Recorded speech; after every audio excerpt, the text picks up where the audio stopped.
All right, so today we're kind of taking the concept of sensationalizing the kitchen culture and adding to it a little bit. This one generated from just some more Instagram or Facebook posts that I've seen of, once again, people that have probably never stepped foot in a kitchen or a restaurant, other than to place an order, placing comments in pictures of things that they really don't understand, and trying to make that an image of something that shows, to me, camaraderie or just someone that's tired, and trying to put a really negative spin on it. And for reasons I cannot fathom. I don't understand why these people, like, what they're doing. Like, how are they benefiting from this? How does anyone benefit from this? So this is just kind of my rant into that. And then we kind of get into ranting a little bit about the guests as well. Oh, this is kind of another one I've got. This is another. I'm tired of seeing this rant. And this is combination of people putting it out there, and it's just on social media stuff. And unfortunately, I'm more involved in social media than I really want to be, because I have to kind of be engaged to help kind of grow the show. But I see these pictures more and more. Maybe it's just, well, I should say more and more, but I'm seeing them and it's bothering me more and more. Right. And it's the pictures of the cooks sitting down at the end of the line, or like on a milk crate, and eating, and people bashing it. Like, not the picture, but that this is the life, and like burnout is real, and how sad it is that this is what they have to do. And I'm like, okay, you've obviously never lived this life, Mhm. because there's absolutely nothing wrong with what's going on. Like, Yeah. there's one picture I saw where the guy was sitting at the end of the line, and he was actually eating. And it's like, okay, first, why is he eating in the kitchen? you know Picture is probably staged. But two, like, okay, so what? Like, I mean, chances are, if he's eating, he's not that tired. And I say that because we've all been to the point where we are just so tired, and we just got our shit kicked in for the last 6 hours, and you've got nothing left. And so, yeah, you pull up a milk crate and you sit down for a few minutes just to kind of catch your breath, right? But it doesn't mean that you're defeated. It doesn't mean that you hate your life or what Means you you just do. Yeah, it just means, like, but I stopped doing that. I actually stopped sitting down there, because once I stopped and I sat down, getting up and moving again was almost impossible. It's like, it's so, all I want to do is sit down right now. But it's like, I've got another hour that I just need to fight through this, right? Grab a Coke. Let's just do a quick sugar rush. I don't care about the fucking crash later. I just, well, fucking, let's do this. Let's get cleaned up and let's go home. Um, yeah. but I mean, like, stop posting pictures of cooks like hanging out on the line or sitting down, like something horrific just happened to them or about to, right? But I mean, that's kind of the picture they're painting with it. Oh, look how sad this picture is. No, there's nothing fucking sad about it. I mean, but it, what? What's that? He got to eat. A lot of chefs, you don't eat. But I mean, the other, and then the other pictures you see, there's like a group of people and they're all kind of hunched down, and they're like eating one thing or something. It's like, okay, well, one, that's probably a tasting. There was something that's like, hey, let's kind of grab something to eat real quick before the next round. Chances are someone just threw together something real quick to and pass it down the line. But that's also a sign of camaraderie. Yeah. Right? There's a part of that that nobody will understand because I mean, there's no defeat in that picture. I mean, that's what a team looks like. Mhm. So, That's not every restaurant either. I've been in restaurants where a family meal was a 2 hour ordeal, prepping it, cooking it, and then everybody, front of house and back of the house, gets a plate, lines up, gets all their food, goes and sits down, talks, hangs out. All this happens before service. But that's restaurants where you're only open for dinner. mm-hmm. When you're open 7 days a week, 2 or 3 services, sometimes 4 services, um, you do what you do. You do what you can to get by. Sometimes you have to scarf down something really quick just because you need that extra fuel to keep going. Sometimes you have an opportunity to make a couple of sandwiches for the whole line, Mm-hmm. and depending where your prep is at, how your station's looking, what you're up against that night, that food might sit there for a while before another person gets to eat it. But the fact that you're always thinking about your team is a big deal.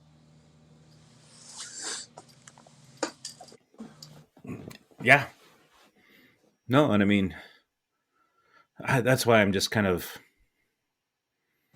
I'm taking on this new like role of just like, man, just stop bashing this stuff.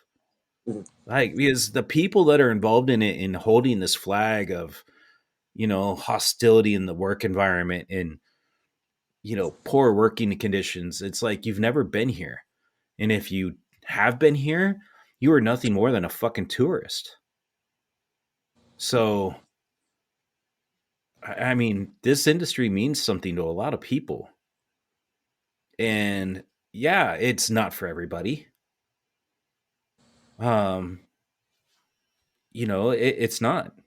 Um, there's got to be some sick masochist, some sick masochist inside of you that enjoys this fucked up lifestyle, but and just going in and working your ass off for not a lot of money, but that's okay.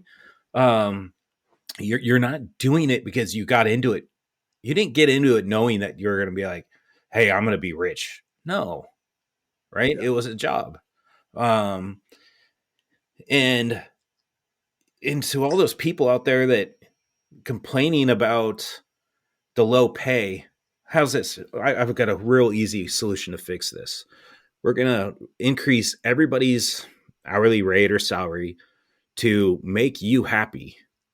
But now your meal is at least another $10 a plate more expensive, minimum. And you're not allowed to fucking bitch about that. And you still have to tip at least 20%. Yeah. And so, I mean, that's just the industry. That's where we're at. I mean, food costs are going up. I mean, and people are like, well, these restaurants are making millions. Like, okay, you know what? Some of these other fast food and chain places, sure, right? They're probably doing okay. But for the most part, most restaurants that are just more mom and pop, small groups kind of thing, if they can clear 10% on the bottom line, they are doing fucking phenomenal, right? But for the most part, we're talking, 3 to 6%, right? And that's not every month. There's Right. plenty of restaurants out there, some very successful restaurants. I mean, I've been a part of restaurants that are doing 6, 7, $10 million a year. And there's a couple months out of the year where volume is so low just because of the seasonality of it all. The restaurant loses money. It's negative. Mhm. So,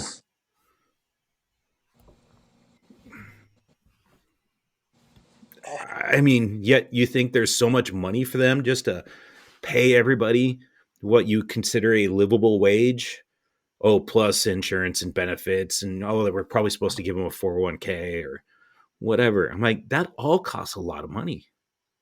So Yeah. who's going to pay for that? Because the restaurants don't have that money.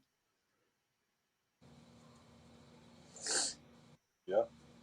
It's easy to jump on that train of these people aren't being treated fairly, but when it comes down to you being a part of the solution, they're like, oh, whoa, whoa, whoa. No, yeah, I mean, exactly. Say anything about that. Yeah. And oh man, then you're just getting me into the whole like fucking chain restaurant world that they fuck things up for everybody else because they're buying things so damn cheap, selling it at such a margin that nobody else can compete with it. And then it's the concept of like a McDonald's cheeseburger, right? I mean, I don't even know what they charge for it right now, but it's probably under $2, right? And to build a burger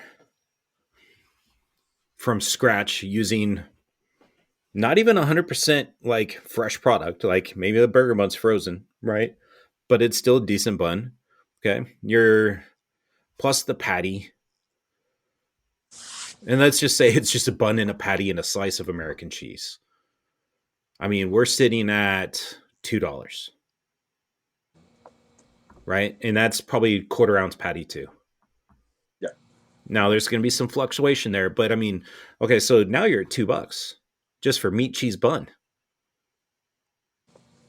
You got to sell that. You're not selling it at $2. So, I mean, it's how do you compete with somebody that's selling something for less than what it cost you to even make it? Yeah. And that, I think it's a good thing that, you know, some of this spotlight has been shown on the restaurant industry to where like cooks are getting paid more, restaurants are offering insurance to all of their employees. That's not a bad thing. It's a really good thing. No, and I mean there were plenty of people out there that were, lack of a better term, kind of slumlording it. Mm-hmm. Um, and it, some of them are still out there. Um, I mean, there's been some good, but there's so much that is just unrealistic too. I think more and more it's kind of creeping into, you know, the general public consciousness that you know those things are a factor. You know, good food costs more money. That's just a fact. And if you're you know, like a farm to table place and you're buying, you know, 90% of your produce from a farm, you know, it's not any cheaper. If anything, it's probably more expensive because they're covering their own ass. They're mass producers. And then if you have to supplement with, um, you know, bulk produce or like Fresh Point or Chefs or whatever it is, all that produce has gone up in price, you know, Yes. immensely over the past couple of years. So when you still have these people that go out to eat at like I'm saying like a nice restaurant, like a chef owned or something of like that nature, and if you're one of those people that is going to go to a restaurant like that and complain about the price, I mean, you shouldn't have gone there in the first place. You know, that's not a world that you want to be involved in. You're kidding yourself. There is still a lot of hostility from guests. You know, we really saw like a spike of that, you know, around the COVID time and everyone blamed it on COVID. You know, everything's so uncertain and everything's so expensive, and people are just stressed the fuck out. But it hasn't really calmed down all that much. You know, there's still a large percentage of diners that are just generally pissed off that show up to that restaurant expecting to have a bad time, and if they're not having a bad time, they'll make it that way. And the worst part about it I think, is that when you're dealing with an independent restaurant like that, and you already have that attitude going in, the worst possible thing that you can do if you're having a bad experience is tell the server or the manager or whoever that everything's great, and then go on fucking Yelp and blast the place. If you are too much of a bitch to say it to my face, then maybe you shouldn't have been here in the fucking first place. And I'm not gonna call you and apologize. I'm not gonna send you a fucking gift card. This was your own fault. Yeah, you had You the could, opportunity. yeah, you could have given us a chance to make it right, but you didn't want to do that. You just wanted to bitch. I don't like that. It makes me very upset. I've noticed. Um, Yelp is a whole nother story. A whole I'm nother sure story. there's a whole lot of other avenues and sites that people can bitch at. Yelp's just the only one I'm familiar with. Yeah, no, and I know they've got in trouble, and like the whole concept of like they pay for reviews to be bumped up, and or paid to have them removed. Um, but I remember I was a restaurant I was with, this is a while ago, and they kept talking to me about wanting to advertise, or not advertise, but become like a premium listing, right? Which meant I paid Yelp a premium, and what that did is I could then pin reviews to the top. Um, it would give like priority, like it pretty much favored positive reviews. And we would get like advertising. We would essentially you'd give them a logo, and like if you go to Yelp, up on the top, you could see like just different restaurants, kind of a scrolling bar up there. And so our ad would be shown on other restaurants, right? But what it also did is it prevented competing restaurants from having their ads shown on our site, on our page. And I'm like, so I'm paying you to prevent you from promoting my competitor. I was like, yeah, huh, That's dirty pool. yeah. Yeah, I mean, there's, I mean, nah, whatever. Um, yeah, I still can't stand Yelp. Um, and just God, the entitlement that came with that. Did I tell you about that? The when I was at that restaurant, we opened up. It was the moth. The and I mean we were just cranking out busy. I mean we had like I think 500 Yelp reviews within less than like 60 days of opening. And so one night it was late, and I was getting ready to head out, and someone comes and says, "Hey, there's a guy at table whatever, he says he's a food critic and would like to speak with you." I was like, okay. In the Dallas, there's no male food critics at the time; they were all female. So I was like, okay, who is this guy? I go out there and I start talking to him. This is sloppy dude just sitting there, and he's got his feet up on one of the other chairs, you know, and he's just dirty.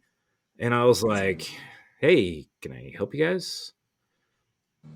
And he's like, oh, yeah, yeah. He's like, here, grab a seat. He's like, I just wanted to kind of talk to you about our experience. I'm like, okay. I'm like, well, don't have a lot of time. So, I mean, what's going on? And he pulls out this folder that's about an inch and a half thick. And it's every Yelp review we've had printed off. And he's gone through and read them all. He's got notes and like highlights in them. And he's like, I kind of agree with this person here that this should have been like this, and all man, it was everything I could do just to not just kick the chair out from under this guy and just fucking walk away. And so I entertained them for a little bit and then excused myself. And then they left.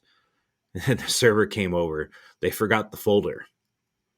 So they left it with me. And I just was going through and I was like, man, like this is, you didn't come here to enjoy. You came here with preconceived ideas of what to expect and to pick stuff apart. That's not enjoyment. I mean, that's kind of like something that would have been that guy should have been on the menu, right? Um, I would have been happier than shit to hunt that guy down, but it was like you took the joy out of what we've created. You took the joy out of what I do for a living. Yeah. You know, can you not just sit back, shut up, have fun, and just enjoy the experience? Yeah. The answer is no, he can't.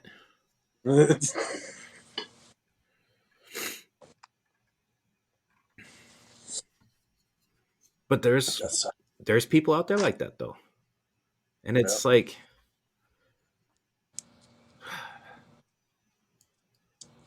and it's encouraged by Yelp.